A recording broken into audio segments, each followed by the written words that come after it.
কারো মানসিক অবস্থা বুঝতে চাইলে এগুলো জেনে রাখো। ১.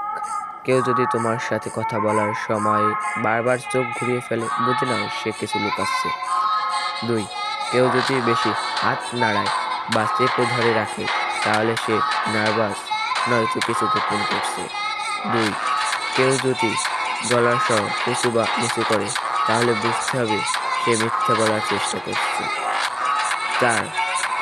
অপ্রাসঙ্গিক বিষয়ে হাসি, মানে সে কিছু লুকাচ্ছে বা মানসিক চাপ অনুভব করছে। ৫. দ্রুত হাত পা নাড়ানো বা ঠোঁট কামড়ানো, মানে সে চাপের মধ্যে আছে। এখন তোমার পালা। এই সাইকোলজি ট্রিক্স কাজে লাগিয়ে মানুষকে বুঝতে শিখো।